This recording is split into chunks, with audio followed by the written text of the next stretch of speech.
Olá galera, tô aqui com Alexandre Wagner, humildes, cantor da banda Reunião X, aqui de Alagoinhas.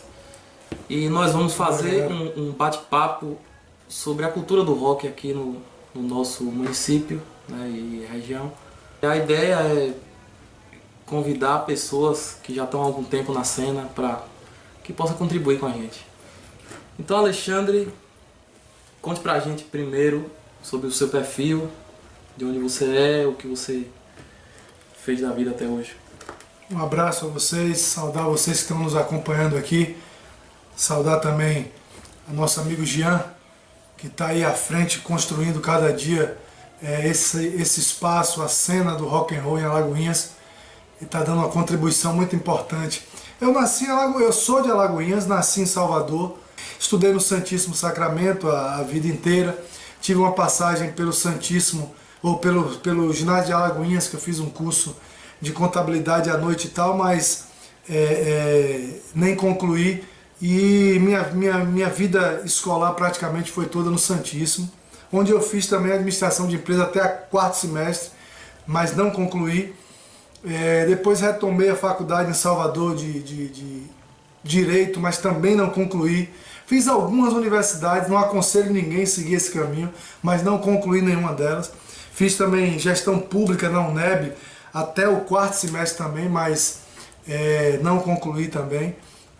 A correria de trabalho, idas e vindas, fui trabalhar em Salvador, voltei, trabalhei durante o governo de Joséildo no município também, na Secretaria de Educação, e depois fui para o gabinete. E foi quando eu conheci, né? Foi quando a gente se conheceu. Eu trabalhei na prefeitura de 2005 a 2011. Isso. Eu conheci lá. Foi quando a gente se conheceu lá na prefeitura, e eu, 2007 mais ou menos, eu fui para o gabinete do prefeito. Depois... Nesse período você não tinha banda ainda? Não, tive banda. Aí vem uma história já lá atrás, né? Mas vai, continua na sequência. Encerrando essa parte, eu depois da prefeitura fui para o projeto do governo federal ProJovem, onde eu fiquei um tempo na coordenação aqui da região, Litoral Norte, e depois fui para a empresa Baiana de Desenvolvimento Agrícola, onde eu estou hoje. Em relação à música... Quando começou sua história com a música? Minha história com a música ela é antiga, não tem muito a ver com rock. Eu tenho um tio que toca violão muito bem até hoje, né? E eu, menino ainda, via ele chegar lá em casa, todo fim de ano, ele levava o violão dele, ele morava já em Minas Gerais, era funcionário do Banco do Brasil, e quando vinha no final do ano passar Natal com a família, com a gente, ele sempre trazia o violão. E eu ficava observando, quando ele escapulia, eu pegava o violão, começava a tentar aprender alguma coisa. Pelas revistinhas a gente começou a aprender a botar o dedo e tal, aprendi sozinho, escondido, né? Quando ele deixava o violão de vacilo, eu ia lá e pegava e ia tentando aprender. Foi quando eu comecei as primeiras notas, primeiros acordes no violão. Mas a música, o contato com música, com a arte, com banda mesmo, isso surgiu a partir de 84 e 85, né, quando aconteceu principalmente o Rock in Rio no Brasil, em 85, foi que aí o rock and roll despertou mais em mim e em uma turma que a gente andava na época. Quando foi que você montou a primeira banda? A primeira banda...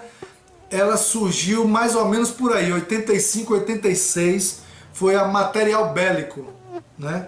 Com a ajuda do cabeção, Márcio Cabeça da Plugado, Grande né? Cabeça. Que foi quem fez a nossa logomarca, né? Já existia Plugado nessa época? Não. Márcio Cabeção, éramos jovens, não tínhamos estudantes ainda no Santíssimo e tal. E aí ele criou uma logomarca lá em sala de aula, desenhando uma logomarca. O nome Material Bélico foi ele que criou, a marca foi ele que criou. E ele tocava bateria, eu era vocalista e tinha Dálvaro, que era baixista, e Laurier, que hoje já não tem mais envolvimento com a música, mas era guitarrista da banda. Cabeça não tinha muita intimidade com essa coisa da bateria, né? Era mais um surdo e uma caixa, um acompanhamento de tatutu, e alguns outros amigos que ajudavam a bater o cimbal e bater o prato. né? Era mesmo a vontade de fazer alguma coisa, de fazer um som. E aí a gente começou aí. Depois chegou Luiz Alberto, que hoje toca numa banda em Salvador, Lula, que a gente está até tentando ver se vocês convidam a banda dele para tocar aqui no Let's Go. Mas ele foi o baterista mesmo quando a gente conseguiu de fato montar uma banda e se apresentar, né? Vocês demitiram Cabeça. Cabeça ficou só como road, ajudando. Ficou só bebendo. Ficou bebendo e curtindo e ajudando a gente a fazer o sonho. Até hoje está bebendo. E por aí vai. Cabeça é essa figura emblemática do rock and roll em Alagoinhas. Que quero entrevistar ele. Vai estar aqui, vai ser uma boa entrevista, tem muita história para contar. Então, foi quando a gente começou a primeira banda e a gente tinha muito movimento da política de esquerda na cidade, que era onde a gente tocava, né? No 1º de maio, que era muito forte. Hoje a gente já não vê mais a mesma força do 1º de maio.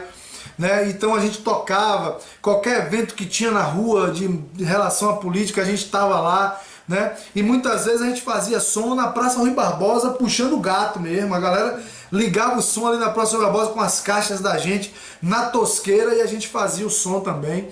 Tocamos no Centro de Cultura, Dia do Estudante, essas comemorações a gente sempre participava tocando, né? E quando foi mais ou menos lá para 98 por aí, né? Aí a gente teve algumas mudanças, aí surgiu a minha banda que foi a Harmless Hate. Então essa Material Bélico durou não, ela não durou, desculpe. 98 o que, rapaz? 88. 88. Desculpe. 88 por aí. A gente começou com a com a Harmless Hate, né? A Harmless Hate já foi uma banda já que veio Ulisses como guitarrista, Dálvaro veio para guitarra e eu assumi o baixo, quer dizer, teve um tempo em que Dalmar, irmão de Dálvaro, fez o baixo, né? Mas eu passei a fazer o baixo e o vocal. O Ulisses que você fala é esse que toca violino, que tá aí, que dá aula de música. Também quero conversar com ele. Isso, boa entrevista também, tem muita história para contar também. E foi guitarrista, 2 guitarristas, Dálvaro e Ulisses, por um período, né, até mais ou menos 92, 93 por aí Gleuber chegou. E que estilo era a banda? Heavy metal? Era heavy metal, thrash metal mesmo. Naquela época eu era apaixonado pelo Slayer, né? Vocês tocavam? Era minha banda. Fazia cover dessas bandas? Não, era autoral, músicas autorais. A gente tocava alguns covers do Metallica, do Slayer, mas eram músicas autorais, thrash metal, né? Autoral mesmo. E aí a gente esse período entre 88 e 89 até 92 foi essa formação com Ulisses na guitarra e Dálvaro na outra guitarra, eu no baixo e vocal e Mancha, que era o baterista dessa época. Já Lula tinha saído, né?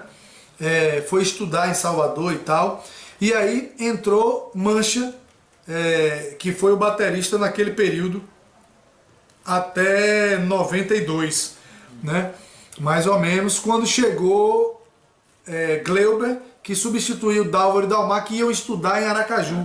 Até hoje estão lá. Eles foram para Aracaju, Ulisses voltou, terminou o curso dele, voltou, né? Mas Dálvaro continuou lá e Dalmar também foi, o irmão dele. Eles têm banda lá hoje também, tocam até hoje, né? E aí, 92, 93, Gleuber veio, assumiu a guitarra sozinho, eu fiquei com baixo, formamos um power trio na verdade, Mancha na bateria, eu no baixo e vocal e Gleuber na guitarra. Isso durou até mais ou menos 95 para final de 95. Como era o nome da banda mesmo? Harmless Hate, ódio inofensivo. Não sei pronunciar. Depois dessa teve outra banda? Não, aí o que aconteceu? A gente fez muitos shows, a gente foi para a Feira de Santana, num primeiro show no Morada do Sol, onde a gente foi muito bem aceito em feira, e a partir daí a gente tocava em feira sempre. Feira tinha uma cena muito forte, e a gente tocava em todos os eventos de rock and roll em Feira de Santana, nós estávamos lá, né? E de lá a gente fez um último show que me marca muito, que foi praticamente a minha despedida, porque foi um show em Salvador, na Associação Atlética, com as grandes bandas da cena da Bahia do heavy metal. The Croix, Mystify, Headhunter, Messing Killer, né? Crotalos, eram bandas que estavam na cena na época e a gente conseguiu através de cabeça, pela amizade, porque não era fácil uma banda do interior tocar em Salvador, principalmente num show como esse, em 94, na Associação Atlética, onde a gente fez um show maravilhoso em 94 e a partir desse show a gente tocou mais um tempo aí, final de 94 para 95, meu filho nasceu em 93, em 92, né? E com isso eu comecei a me preocupar com outras coisas, né? Me achei na responsabilidade de buscar cuidar do meu filho, da família, da minha esposa naquele momento, e fui trabalhar e buscar resolver essa minha questão e achei que não dava mais para continuar na música. Naquele momento, para mim, né, estava jovem, eu tinha 21, 22 anos e para mim não era legal que eu continuasse me dedicando à música, sendo que eu tinha agora algumas responsabilidades. E parei, né? Eu tive esse intervalo aí de 96, eu comecei a trabalhar fora da Bahia, né? Eu trabalhava com empresas de cursos de formação profissional. E aí eu fui para... E lá até aqui você só foi voltar agora com a Reunion X em 2015. Exatamente. Voltei agora com a Reunion X em 2015, com uma formação inicial com o Leandro, baterista, filho de seu Lino ali da URBS 3, né? Ele iniciou a bateria com a gente e houve algumas outras tentativas de retorno. Numa banda autoral com o Gleuba de novo, que Gleuba tem as composições dele. A gente tentou junto com o Léo, com o próprio Gleuba, com o Davi, que toca teclado com Ulisses e tal, tocava teclado com a gente. A gente tentou, eu tentei voltar, mas acabei não tendo o tempo que deveria, não dediquei o tempo que deveria e fiquei na dúvida e acabei não indo naquele momento.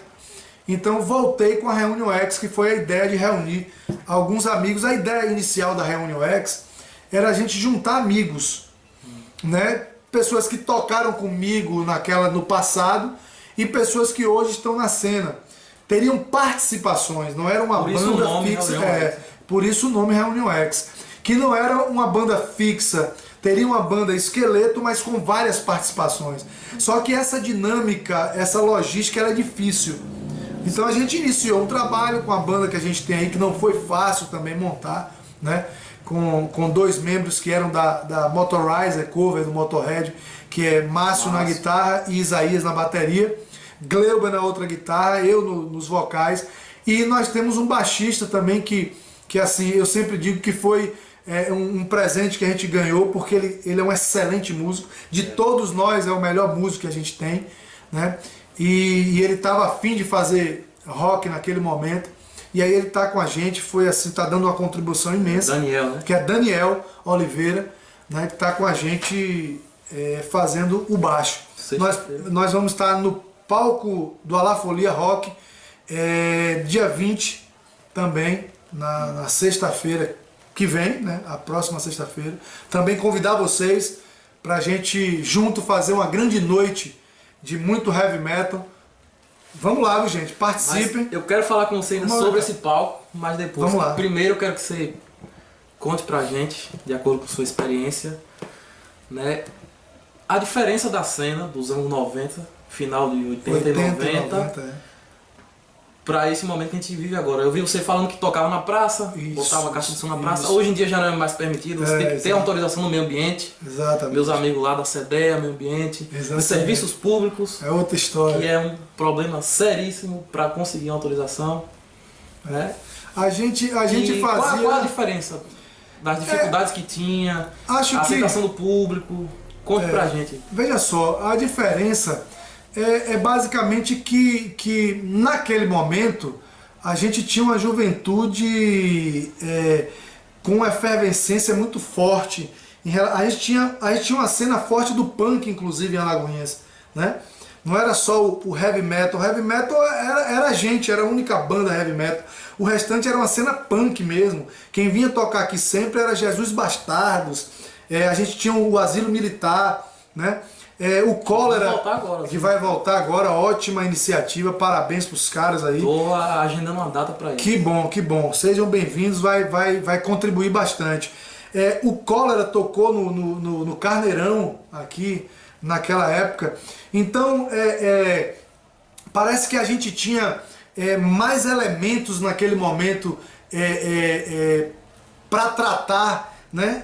A gente vinha de 85, a Diretas Já, aquela coisa toda, a política muito forte naquele momento, o país é efervescente nesse sentido, e a juventude estava muito ávida por isso. Então, inclusive as letras eram muito fortes em relação a essa questão da liberdade, da gente se assumir, da gente buscar o nosso espaço, da gente brigar pelos nossos direitos. Então aquilo estava muito vivo naquele momento. Então essa rebeldia, acho que era isso que fazia com que a gente, sem perguntar a ninguém, ligasse as caixas no meio da rua, né? Que a gente se virasse para conseguir fazer um som na casa de alguém. Márcio criou um encontro que a gente tinha, eram os encontros do aniversário dele e de Emerson Blood, que é um outro amigo nosso também. Eles faziam o aniversário deles, que era em junho, um era no final de junho, o outro no julho. Então juntavam os dois para a gente contribuir com a grana, todo mundo, que o aniversário era uma contribuição para a gente fazer um espaço para juntar todo mundo e a gente fazer o som.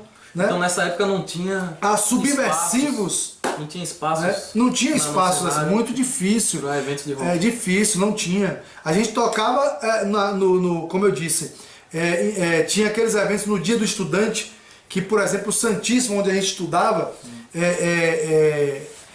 participava muito fortemente disso, e tinha alguns eventos no Centro de Cultura, e na Praça Rui Barbosa teve um, né, do Dia do Estudante. A galera ia toda para lá, os estudantes do Santíssimo iam para lá, e lá a gente fazia esses shows, mas eram muito pouco espaço, a gente que criava esses espaços, né? Então a gente, o pai de cabeça, seu saudoso, seu Antônio, tinha uma madeireira ali na Juracy Magalhães, aqui na Juracy Magalhães, onde a gente fazia esses eventos, né? Então a gente montava, não, a gente não produzia, a gente montava todo mundo com as caixas amplificadas da gente mesmo. A galera ia pro aniversário, a gente fazia Como é que convidava a galera? Não tinha Facebook, não tinha Orkut? Não, era na amizade, no colégio, no dia a dia, indo na casa, se encontrando. A gente tinha uma espécie de pontos que a gente se encontrava, né? Na frente da casa de Dálvaro, na frente da minha casa, na frente da casa de Márcio. A gente tinha esses lugares onde a gente se juntava, né? E aí levava as namoradas, levava os amigos que se aproximaram por conta do heavy metal, né? Então a gente era no boca a boca mesmo, não tinha negócio de Facebook, telefone, e-mail, não existia. Era no boca a boca e na raça mesmo, era na vontade. A diferença é que hoje nós temos mais acesso a muitas coisas, né? Os instrumentos que nós tocávamos antigamente, as caixas que a gente utilizava antigamente para tocar, em relação ao que se tem hoje, né? Os guitarristas, os músicos, por exemplo, que tocam comigo hoje, o pessoal tem Marshall, né? O pessoal tem Orange, né? O baterista tem uma bateria razoavelmente de qualidade, né? Nós temos estúdios hoje onde a gente ensaia. A gente brigava muito para ensaiar na casa de A, na casa de B. Isso que eu ia perguntar, como eram os ensaios? Na casa da gente. Como era que pegava as músicas? Que hoje a gente vai ensaiar, a gente leva as músicas no pendrive, no notebook. Pois é. A gente ouve a música, você vai no YouTube, você vê no YouTube como é que Você pega a música, a partitura toda. Você tem videoaulas no YouTube de tudo que é música. Naquela época era no ouvido. Era no bolachão, certo? No vinil, tocando lá, ouvindo várias vezes e trabalhando em cima para tirar. Era pura e simplesmente no ouvido, né? Nós não tínhamos outros instrumentos, nós não tínhamos nenhum tipo de tecnologia né, que nos ajudasse. Tanto que tem gente que, como o guitarrista Gleuber, que toca comigo hoje também na Reunion X, e tocou no passado, naquela época os discos todos arranhados, porque para você tirar um solo do Iron Maiden, por exemplo, né, era voltando e indo e voltando, catando, buscando para tentar tirar. Hoje não, hoje você vai no YouTube, você vê o cara fazendo, a mão do cara lá, às vezes você tem já uma videoaula explicando, né, devagarzinho fazendo os movimentos. Então tem uma diferença muito grande aí entre a tecnologia de hoje e o que a gente enfrentava antes. Hoje você toca guitarra Jackson, Gibson, Fender, né? A gente tocava antes com Jennifer. Tocava antes, a melhor guitarra que a gente tinha na cidade era uma Giannini, que Dauro tinha, uma Giannini vermelha, né? A gente tocava com baixo emprestado um do outro, né? E o público, nos anos 80 e 90? O público era melhor do que hoje. Veja só. O público rock and roll tá mais O público hoje, eu diria que o público do rock and roll daquela época tem um perfil um pouco diferente do de hoje, né? Quem curtia rock and roll naquela época era buscando um espaço de se expressar, buscando sua liberdade, buscando dizer para a sociedade o que ela pensa, o que eles pensavam. Hoje a gente tem muita moda, né? A gente tem uma turma do rock and roll boa, tal, mas a gente tem também muita gente que vai pela moda. Nós temos um número muito grande de estilos de rock, vertentes. Dentro do próprio heavy metal você tem aí, surgiu o new metal, né?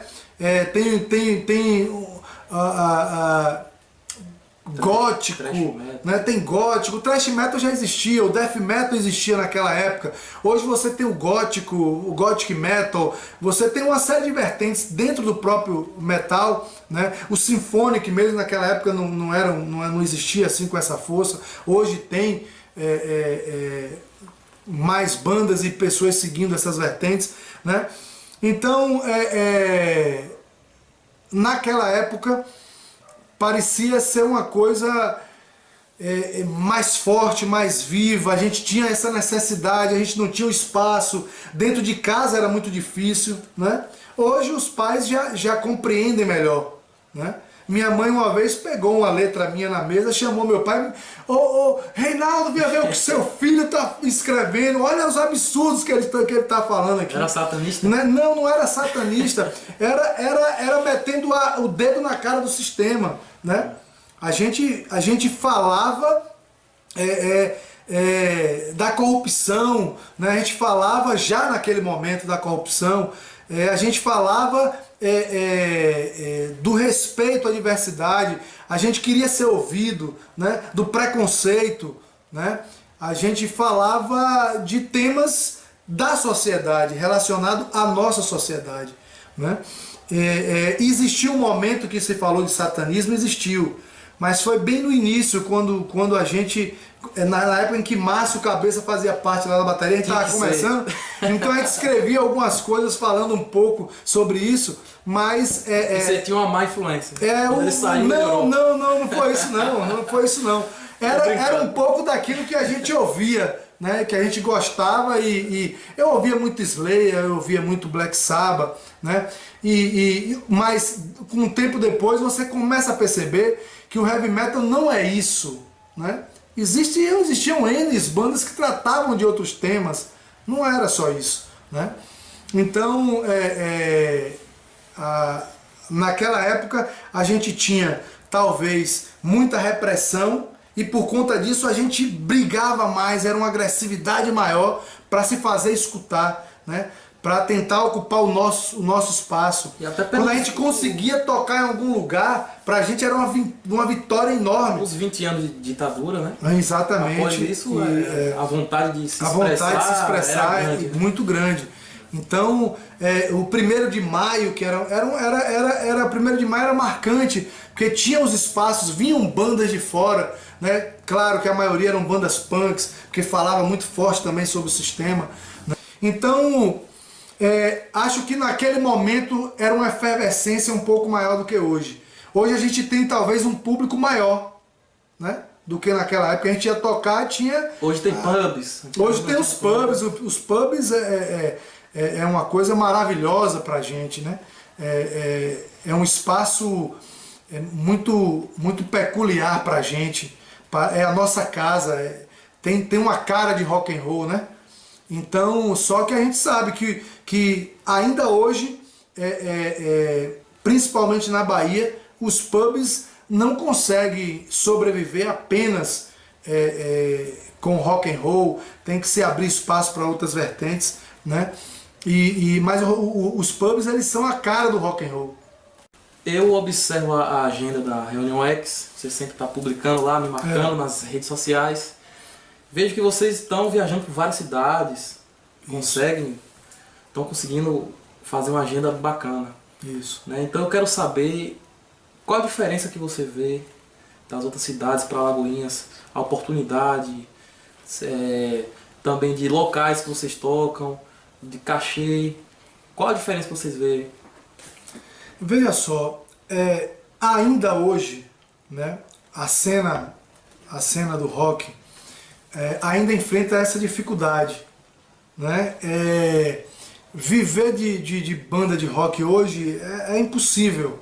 Na Bahia é impossível, né? E inclusive, como diz meu amigo Daniel Pastel, como é o nome da banda dele? Universo Variante. Universo Variante, e tem a outra da cover do Ramones, que é Los Remédios. Isso, Los Remédios. Como ele está no rock, é pra... né? Não pode publicar, porque são essas as dificuldades que a gente tem, porque em relação a cachê, as condições para ir tocar, não tem muita diferença não, né? A gente tem o básico para ir, que é o combustível, né? A hospedagem quando é necessário, a alimentação, né? É o básico que a gente tem para não ter prejuízos. E ainda assim, muitas vezes a gente gasta dinheiro para estar tocando, né? Então, a gente está fazendo o rock porque sempre foi um sonho. Tocar heavy metal para mim e para as pessoas que estão tocando nesse projeto, na Reunião X, sempre foi o nosso sonho. Para mim foi um sonho que eu interrompi durante 20 anos, né, e que eu estou voltando com muita alegria, com muita garra, estou tendo essa oportunidade e tenho que agradecer muito a Deus e sempre de que essa oportunidade de estar tocando de novo, encontrar esses caras, não é fácil. Você juntar 4, 5 caras para tocar heavy metal e com a qualidade que a gente está buscando, né? Então, a gente tocou em Salvador, a gente tocou em Feira, a gente está indo tocar em Cícero Dantas, a gente tocou aqui no pub, no Napolitano e depois no Let's Go, né? A gente tem tocado dessa forma, né? A alimentação, o combustível, uma hospedagem quando é necessário. Basicamente é isso. Eu acho que a cena ainda não tem condições. A cena ainda não tem condições, não tem força. Possa pagar suas contas com cachê ali. Não tem. Acho que o nosso público ainda não assimilou isso, né? Quando, por exemplo, um pub que cabe 100, 120 pessoas, né? Você cobra um valor de R$10 o bilhete, a entrada. Se você fizer essa conta aí, de fato ela não vai fechar, né? Ela não vai fechar. Você pagar o som, 2, 3 bandas. Você pagar 2, 3 bandas, né? Você tem certos custos aí que é difícil. R$200 para cada banda. É difícil, eu sei que é difícil. Eu toquei no Irish Pub com o pessoal lá, com o André. Eu agradeço muito a ele sempre por ter dado essa oportunidade. E Benson também, que nos ajudou a estar em Salvador nesse show no Irish Pub, junto com figuras também das antigas, com Beloff, do Red Hunter, com Vlad da Malefactor. A gente estava lá com esse pessoal. Eu vi o público que teve lá, o valor que ele estava cobrando e a estrutura da coisa, né? Muitas vezes você paga a pauta, a casa fica com o bar e você paga a pauta e paga o som, o operador e fica com o que sobrar para algumas outras coisas, divulgação, essa coisa toda. Então a gente sabe que não é simples, não é fácil, né? Então fazer rock ainda na Bahia é muito difícil. E não é diferente, tem uns guerreiros aí no interior, né, lutando para poder fazer evento, que é muito complicado, é muito difícil, ainda é uma luta muito grande. Para você conseguir patrocínio, às vezes o cara demora de te dar aquele patrocínio, lhe dá pela metade, lhe dá os pedaços, né? Você tenta construir... Já sofri muito isso. Você tenta construir o evento antes, né? Para não esperar só a resposta, o resultado que vem no dia do evento. E você não consegue, porque o cara disse que ia lhe dar 200, ele dá 50. Olha, passa aqui depois para pegar mais 50. É um sofrimento, né? Então a galera que trabalha com isso são guerreiros mesmo, apaixonados pelo rock and roll, né? Pela música, para poder estar se dedicando diariamente para construir uma coisa com muita dificuldade. Inclusive você falou isso, eu me lembrei agora que há 5 anos atrás, quando eu comecei a fazer evento, você foi uma das primeiras pessoas que patrocinou o evento meu, né? Sou muito grato até hoje. Sim. Né? No Rock das Antigas, Relíquias Fest, foi os eventos que eu comecei, não lembro exatamente qual foi. Foi você, Rádio Ovaldo, e alguns parentes meus que tem empresa, meu pai. Começou porque pagar aluguel de um clube, pagar banda, milhares de reais, e sou muito grato até hoje. É muito difícil. Lembrando também que a gente na época, foi em 92, eu tenho até uma fita cassete gravada de um show que a gente fez, a Rambles Hate, ainda com Ulisses e Dálvaro, e Mancha na bateria, e eu no baixo vocal. A gente tocou na época, era o Estúdio C, era uma boate, Em frente ao Milano. Em frente ao Milano, onde a gente fez um show, foi muito bom, maravilhoso, aquele espaço na época também, que a gente tocou, eu queria registrar isso, inclusive eu tenho uma fita cassete registrando isso. Muito interessante. Tocávamos muito no Netuno Drinks. O Netuno Drinks fica ali, quase em frente à entrada da Inocop 2. Onde é a igreja hoje. Onde tem uma igreja hoje. Ali era o Netuno Drinks, que era do pai e da mãe de Raulzinho, que era guitarrista dos Subversivos. Sei. Né? Depois um tio meu arrendou. A gente tocava muito ali também. Virou igreja. Hoje é uma igreja. Né? Pois é. Você acha necessário ter um produtor para sua banda? Eu vejo que sua banda tem essa agenda para estar organizando. Ou você acha que os próprios músicos podem se virar, até pela dificuldade de cachê também? Veja só, essa você tocou num ponto importante. Essa questão do cachê realmente é que complica essa questão de a gente ter um produtor. Mas é fundamental, porque nós temos um dia a dia muito corrido, né? Gleuber trabalha na UFES em Feira, eu trabalho em Salvador, e eu trabalho das 9 às 9 da noite quase todos os dias. Tem dias que eu chego a sair 10 horas da noite, eu almoço dentro da empresa, do trabalho, né?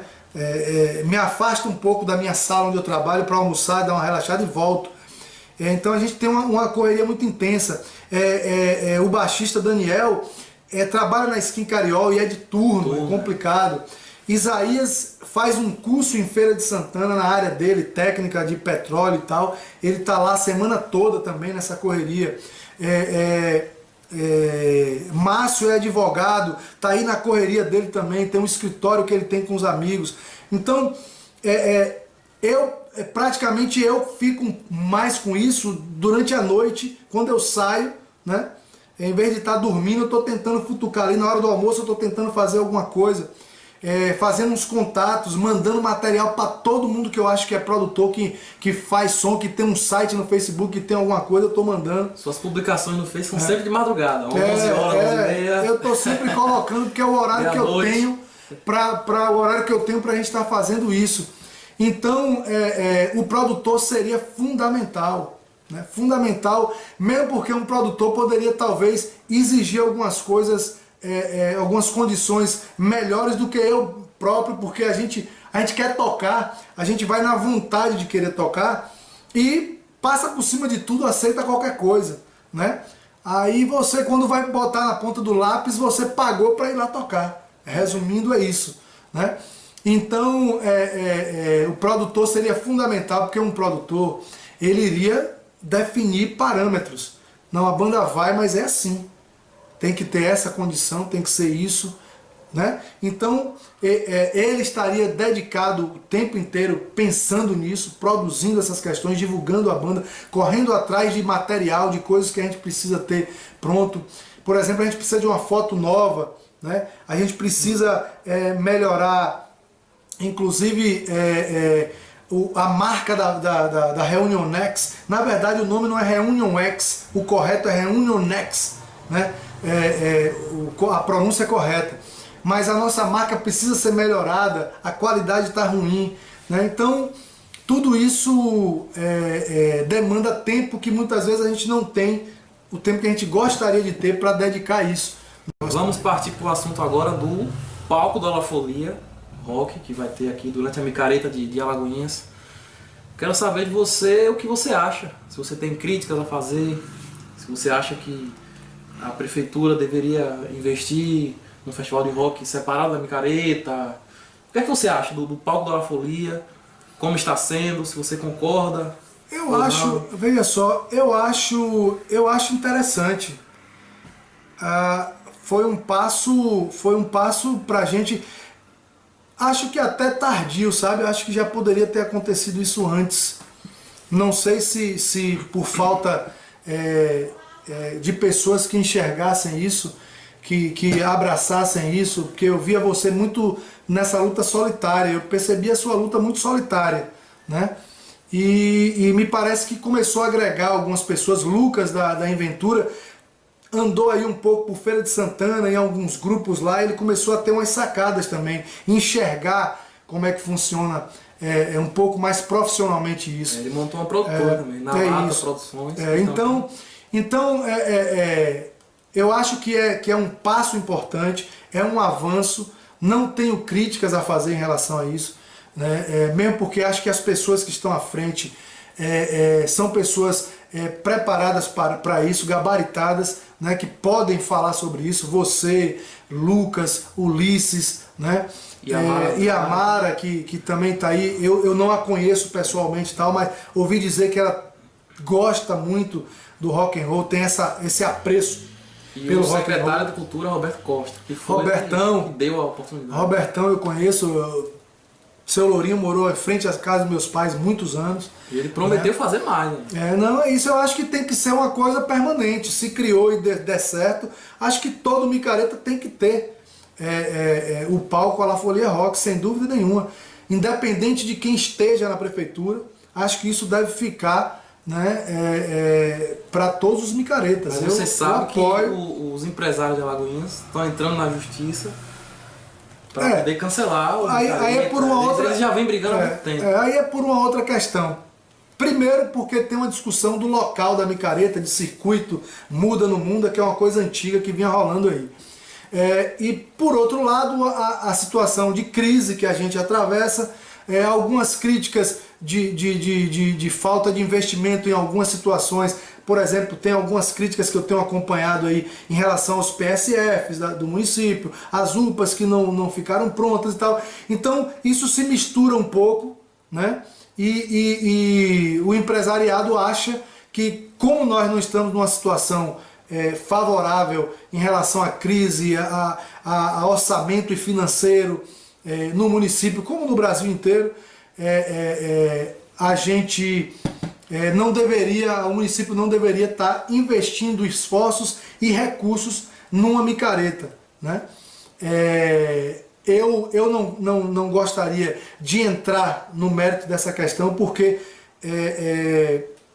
estou sendo convidado a participar do evento, estarei lá como músico de uma banda, fazendo aquilo que eu gosto, de heavy metal.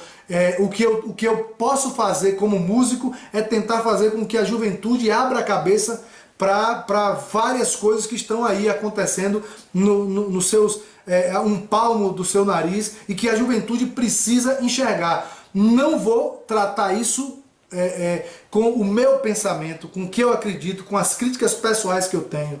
Eu não posso fazer isso, né? Eu não misturo as coisas. Isso eu faço no palanque na política, no carro de som na política eu faço. Mas no palco, onde a banda está tocando, onde tem pessoas que pensam diferente de mim, eu expresso apenas a vontade de que precisamos participar das coisas. Você estava como músico, comportamento ético. E como nós estamos fazendo rock, a gente precisa fazer com que a juventude interfira, participe. De que forma? eles vão ter que enxergar cada um da sua forma, de acordo com seus princípios éticos, morais, né? Então, eles vão enxergar o que é que eles pensam que é melhor para o futuro deles, para o futuro do país, né? Da nossa cidade. Mas pegando o gancho, para encerrar, que o tempo está curto, de forma reduzida. Sim. Você que é um cara que está metido com política há muito tempo, o que é que você acha que os políticos locais de Alagoinhas podem fazer para melhorar o cenário do rock de Alagoinhas? Eu acho que o primeiro passo é que os políticos precisam abrir a cabeça deles para essa vertente, para esse público, para essa parcela da sociedade. Não dá pra gente fazer de conta que não existe. Não é só o axé, não é só o forró, não é só o arrocha. Estamos em ano de eleição, né? Em anos eleitoral. Fica aí a mensagem. Né? A gente precisa enxergar que a cultura ela é plural e a gente tem gostos para todos os tipos de música, de arte, do que quer que seja. Então, o político ele precisa ter uma visão do todo, ele precisa conhecer do todo, né? Não é que ele vai virar as costas para o forró, não é que ele vai abrir mão da cultura histórica da Bahia, do axé. Não, mas ele vai também enxergar que existe um público que gosta de rock, né? Que existe uma juventude ali efervescente, querendo rock e que quer se expressar através do rock e que precisa ser olhada, precisa ser oportunizado isso para os músicos que gostam de tocar rock, para essa juventude que começa a fazer rock, que começa a montar suas bandinhas na garagem, né? Então, essa parcela também precisa do espaço. Então, entender que também movimenta a economia. Também movimenta a economia, né? Também são eleitores, né? Certo? São eleitores, né? E que querem participar, e querem dizer o que pensam, e querem ser ouvidas e também atendidos os seus anseios. Para encerrar, o tempo já está esgotado. Eu queria só aproveitar esse gancho para dizer que estou preocupado com a questão nacional, porque a pergunta que eu ia fazer. A notícia da semana é que o Ministério da Cultura se funde com o da Educação. Né? Não é que ele acabou. Exatamente. O que estão divulgando é que acabou o Ministério da Cultura. É que se funde com governo Michel Temer. Com a educação no governo golpista, me desculpe. Não é legítimo, para mim não é legítimo. Mas essa fusão tira o foco, né, da especificidade de cada área. Você acha que vai prejudicar? Vai ter prejuízo porque você passa a não ter um ministério, você passa a ter talvez uma secretaria diretoria. Uma diretoria dentro do Ministério da Educação, né, com um grupo reduzido, com orçamento reduzido, e que você passa a não ter a expressão, né, que tinha quando você tinha um orçamento específico, uma equipe específica voltada para aquilo, né? E no meu ponto de vista é a forma desse grupo que assumiu o poder no Brasil de enxergar a cultura no país, né? Que é o retrocesso. Nós estamos voltando a 20, 30 anos atrás com uma atitude dessa, porque você luta, você briga para conseguir construir um espaço com o Ministério. Não é só o Ministério da Cultura, tem outros ministérios importantes que foram criados, foram conquistados na luta, né? Que estão sendo também, esses sim estão sendo fechados, né? Não estão sendo fundidos com outro ministério, eles estão deixando de existir mesmo, né? Então, nós estamos num momento de retrocesso. Considerações finais? Que você eu quero dizer que tô feliz que tô de volta à cena e a gente está tocando muito.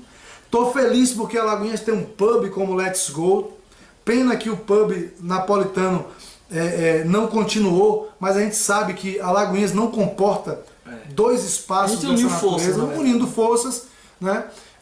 Acho que foi a decisão correta. Foi uma decisão correta.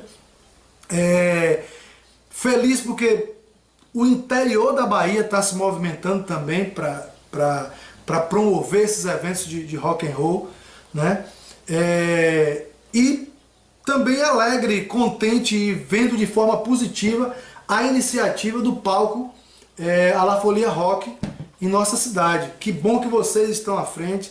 Eu quero parabenizar mais uma vez você, Jean, Lucas, Ulisses, a própria Iamara. Eu não conheço pessoalmente, nunca tive nenhum acesso, tratativas com ela, mas devo parabenizar porque as referências que tenho é de que ela enxerga de outra forma. Pois é, então parabenizar ela pela iniciativa, né? E dizer que foi um acerto positivo da Secretaria de Cultura, da Prefeitura Municipal da nossa cidade, e que a gente espera que isso continue, não seja nesse momento, seja uma coisa que toda a La Folia tenha o palco do rock, sem problema. Não precisa ser separado, não precisa ter um festival de rock patrocinado pela Prefeitura, não. Na própria Micareta, sem problema nenhum, como está sendo feito um palco, como Salvador tem o palco do rock, funciona muito bem no Carnaval. Então, parabenizo a vocês, agradeço, convido vocês, né, para dia 20 e 21, palco a La Folia Rock. A Reunion X vai estar lá, né? Quero convidar vocês, vai ser uma noite maravilhosa de muito heavy metal. Let's go. Né? E 11 de junho, Let's Go. Quero convidar vocês, vamos encher o Let's Go pra gente fazer uma grande noite de rock and roll. Agradeço a você por contribuir. Obrigado. Breve tem mais entrevistas aí, outros convidados. Fiquem atentos, se inscrevam no canal. Em breve tem mais novidades. Vamos nessa. Um abraço, galera.